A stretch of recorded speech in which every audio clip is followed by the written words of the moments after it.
Hello guys. So dito na tayo sa huling case natin. Again, we are uh, we are on the integration techniques wherein we are using the partial fraction.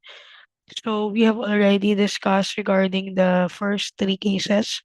So again, remember yung unang case natin ay yung ating denominator ay linear function na hindi nauulit or na non-repeated linear function. Yung case number 2 natin is repeated uh, linear function. Then yung case number 3 natin is non-repeated quadratic function, yung ating denominator. And for this last case is meron tayong repeated irreducible quadratic factor. So again, yung ating quadratic factor ay hindi na natin pwedeng i-simplify ano.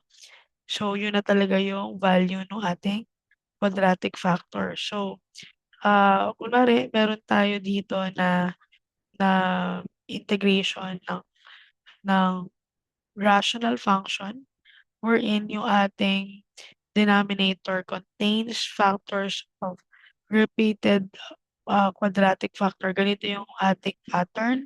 So, kagaya din siya hawig nung case number 2. So, yung ating mag-i-increment yung ating quadratic factor from the first degree, second hanggang pang-ilang ano yung highest degree, 'no. So mag-i-increment siya, mag-a-add yung exponent niya by 1. So similar to the case number. Okay, so, um, from there puwede nating kunin yung mga values ano, and again, yung ating numerator will be always be a linear function. So kapag ang denominator mo or yung factor mo ay quadratic function, yung numerator mo should be a linear function na meron kang ax plus b, 'no. So kung anong letter man yung puwede mong gamitin dito, okey lang din 'yan ano. So yung case nito yung ating, ah, denominator will be kapag hindi siya imaginary, 'no. So kapag, greater than 0 yung b squared minus 4ac. Remember yung ating quadratic factor ay para makuha natin yung x is negative b plus or minus square root of b squared minus 4ac. So ito yon. So remember kapag yung square root mo ay may negative number, we call that, yung solution natin will be no real solution dahil imaginary number yung value ng x natin. So ayan, similar din siya dun sa case number 2. Ang case lang dito is yung ating, ah, quadratic equation or ating quadratic function ay ang exponent niya is more than 1. Okay? So let's have this example. So evaluate 1 minus x plus 2x squared minus x cubed over x times x squared plus 1 squared. So makikita natin very visible na yung ating factor ng ating denominator. So ang factor natin ay x and x squared plus 1 squared. So since yung ating quadratic function ay merong exponent na more than 1, so you can picture it out that it is a repeated quadratic function. So if you will get the partial fraction for that, that will be equal to a over x plus, so integration ng a over x plus bx plus c. Since kukunin natin yung ah first degree nitong x squared plus 1 over x squared plus 1 plus dx plus e all over x squared plus 1 squared. Okay? So again, ang difference lang ay nag-i-increment pataas yung ating quadratic factor na repeating, ano. So, let's simplify. So, since itong ating partial function, kunin muna natin yung values ng A, B, C, D, and E. So, let's simplify. Mamaya na natin i-integrate. Kunin muna natin yung ating partial fraction. Then, sanay ako na i-arrange muna from highest to lowest yung degree of polynomial. So, I will just arrange it as negative x cubed plus 2x squared minus x plus 1 all over x times x squared plus 1 squared. So that will be equal to a over x plus bx plus c over x squared plus 1 plus dx plus e over x squared plus 1 squared. So now, alisin natin yung denominator. So, i-multiply natin by x times x squared plus 1. So, that will be equal to negative x cubed plus 2x squared minus x plus 1 equals a. So, since mako-cross out na tong x times x squared plus 1 squared plus bx plus c. So, again, make sure tama, consistent yung pag-multiply mo. Times x squared plus 1. So, mako-cross out na to. Plus dx plus e. Again, kailangan naka-group to. Dx plus c plus e times x. So now, i-distribute muna natin. Simplify natin na wala ng exponent para ma-distribute natin yung A, B, C, D, and E isa-isa. So that will be equal to A times, so square of binomial, so x to the fourth plus 2ab, so 2 times x squared times 1, so 2x squared uh, plus 1 squared. Then bx times x squared plus 1. So that will be b times x to the fourth plus x squared. Again, distribute lang natin yung b, x times x squared plus 1. Okay? Then, plus c times x squared plus 1. So, c times x cubed plus x. So, ito na ating dx plus e plus dx squared plus ex. Okay, so simplify natin. Distribute natin yung mga A, B, C, and D. So, A, x to the fourth plus 2ax squared plus A, so plus bx to the fourth plus b x squared. So, distribute lang natin to, ano? Para ma-combine natin yung mga like terms. So, bx to the fourth plus bx squared plus cx cubed plus cx plus dx squared plus ex.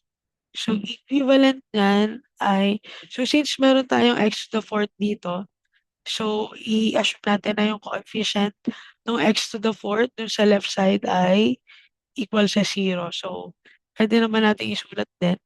So, that will be 0 x to the fourth minus x cubed plus 2x squared minus x plus 1. So, ngayon para mas sumimple pagtabi-tabihin natin yung may same, variable. So, ax to the fourth.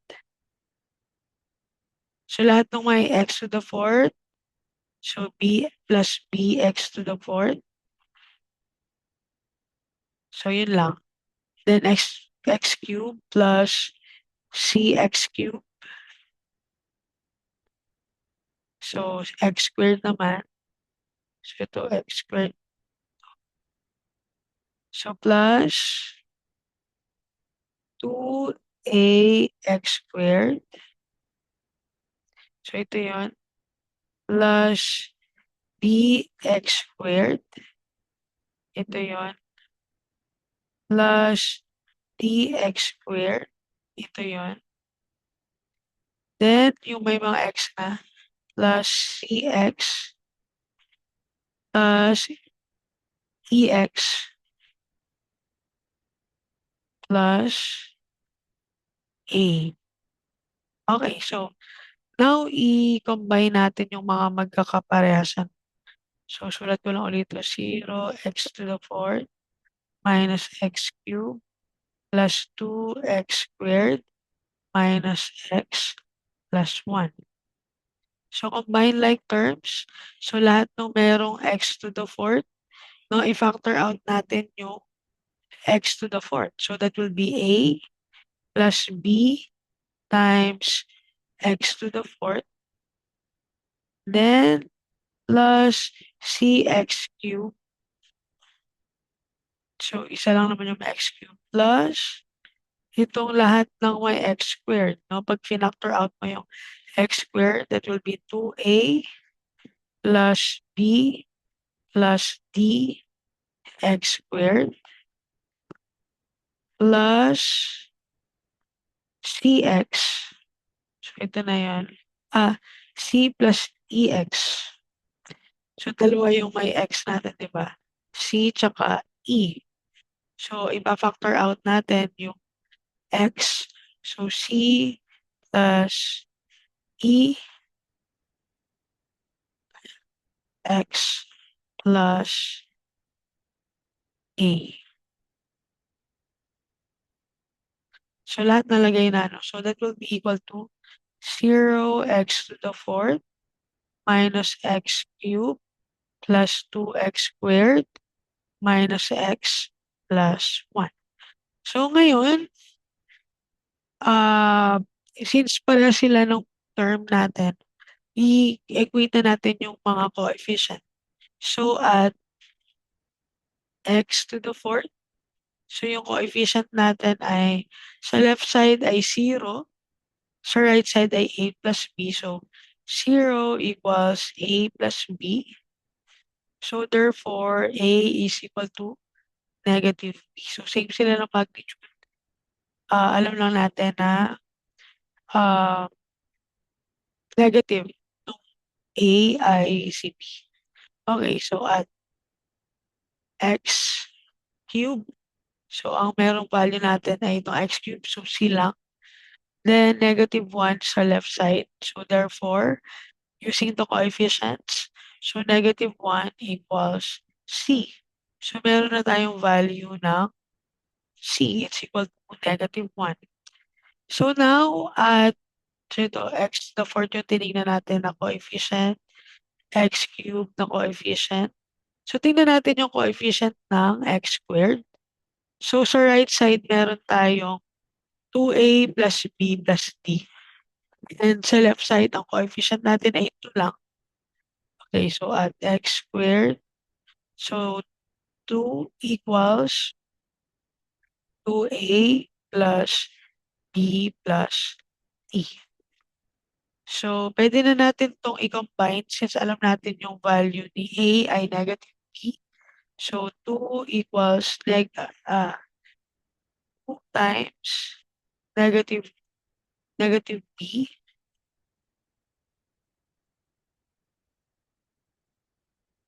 ah, plus B plus T. So, this one is 2 equals negative 2B plus B plus T. So, combine lang natin. So, 2 equals negative B plus T.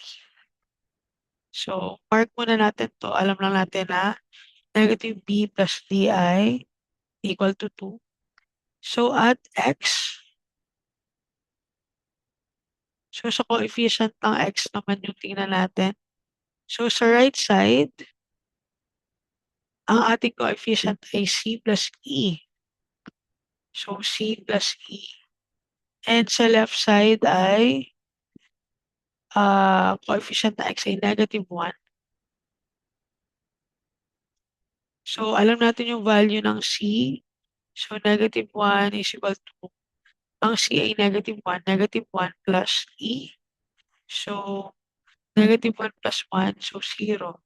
So, yung E natin will be equal to 0. Then, lastly, dun sa ating constant, no? So, X raised to 0. So, ang coefficient natin ay 1 and A. So, therefore, 1 is equal to A. So, may value na tayo ng C, may value tayo ng A.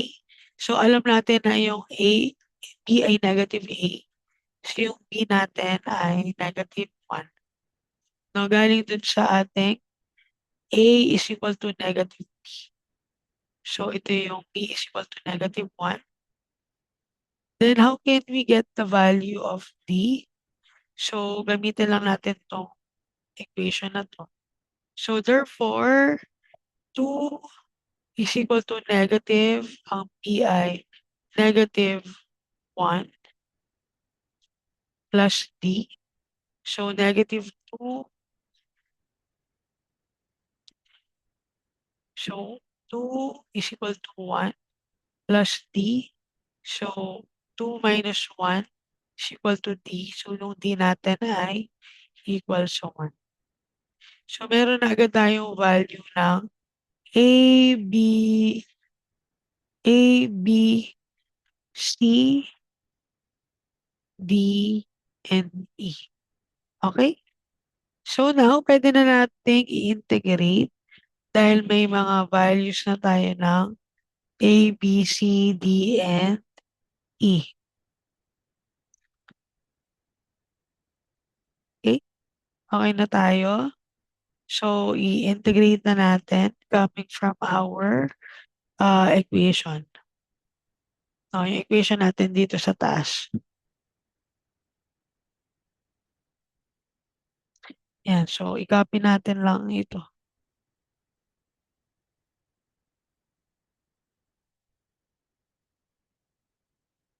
So, lagay na natin dito sa baba.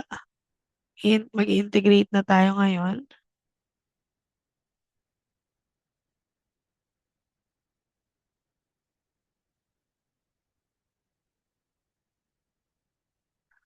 Ayan, integrate na natin to. So, integration ng negative x cubed plus 2x squared minus x plus 1 all over x times x squared plus 1 squared is equal to integration of, so dito pwede na natin paghiwalayin si bx at si c. So yung a natin is 1, so that will just be dx over x plus integration ni bx over x squared plus 1. So that will just be negative x over x squared plus 1 plus yung c natin ay -1. So, integration of -1, may dx pala dito. -1 dx all over x squared plus 1. So, ito na yan, nasa bx. Ito yung bx natin, ano, bx, ito yung c over x squared plus 1 plus yung d natin ay 1. So, integration of x dx over, so sorry, so x dx over uh, x squared plus 1 squared. Then, since yung e natin ay 0, so pwede na hindi na natin siya isulat doon, okay? So now, let's integrate. So again, itong dx over x ay pwede natin gamitin yung du over u. So dito sa ikalawang term natin ay yung x ay pwede rin natin gamitin yung du over u. So yung u natin dito, so u dun sa second term will be equal to x squared plus 1. Then yung ating derivative ng u sub 2 ay 2x dx. So therefore, yung ating dx ay equal sa du over 2x. Then, dun sa ikatlo, so dx over x squared plus 1. So, ano lang din yan, arctangent yung gagamitin natin, di ba? Kasi dito ang ating u is equal to x. Then, yung ating a is equal to 1. Then, yung dx natin is just equal to du. Then, sa fourth term, pwede natin gamitin yung power rule, 'di ba? Power rule lang tayo diyan wherein yung ating u is equal to x squared plus 1. So yung u natin dito will be equal to x squared plus 1. Then yung du natin will be equal to 2x dx. So yung dx natin will be equal to du over 2x. Then ang n natin is equal to -2. So, ayan, after that, we can now integrate, okay? So, let's integrate. So, that will be equal to ln x plus, dito, it will be negative. So, minus to, minus x dx over x squared plus 1 is minus 1/2. So, magkakaroon ng 1/2 dyan because of the dx is equal to du over 2x. Mako-cross out yung x. So, that will just be 1/2 ln x squared plus 1 plus this one is just arctangent. So, 1 over a is equal to 1. So, tangent, arctangent ang arctangent u over a, so x. Then dito is power rule lang din naman, ano. So magkakaroon tayo diyan ng 1/2. Oh, so dito pala yung arctangent natin ay negative. So hindi siya plus, sorry. So negative, so minus 'to, 'no, because of the -1 here. Then plus, so we also have 1/2 here. So that will just be 1/2 then integration ng dx, u squared du, u raised to the negative 2 du. So that will be u raised to the negative 1. So x squared plus 1 raised to the negative 2 plus 1 over, so multiplication, negative 2 plus 1. So, again, hindi ko na dinetail kung paano in-integrate dahil at this point of time, you should know how to integrate those terms. So, pinakita ko naman sa inyo yung u at saka du. So, mostly yung first term at second term are just ln. And yung ating third term ay arctangent. Then yung fourth term natin ay power rule. So, simplify na natin. So, that will be equal to ln x minus 1/2 ln x squared plus 1 minus arctangent x. So, dito, it's 1/2 plus 1/2 times x squared plus 1 raised to negative 1 over negative 1. So, multiplication. So, then let's simplify yung last term. So, ln x minus 1/2 ln x squared plus 1 minus arctangent x. Then, simplify natin to. So, 1 over negative 2 dahil 2 times negative 1. So, it's just minus 1/2 x squared plus 1 raised to the negative 1 or 1 over 2 times x squared plus 1. So, 1 over 2 times x squared plus 1. So, kapag ayaw mo na merong exponent na negative, so okay lang yun. Plus constant. So, that will be our final answer dun sa ating problem na example 8. So, that will be our final answer. So, teka lang, i-copy ko lang dito.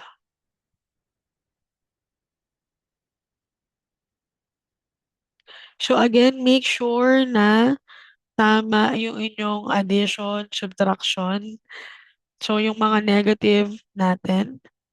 So, kailangan i-check natin yun, ano. So, this is our final answer. So, again, I'll be posting some practice problems. So, try nyo pa rin na mag-solve on your own. Okay? So, that's all for tonight. So, tinatapos na natin yung tatlong case. So, yung next topic natin will be about area under the curve. So, see you next meeting, guys. Bye-bye.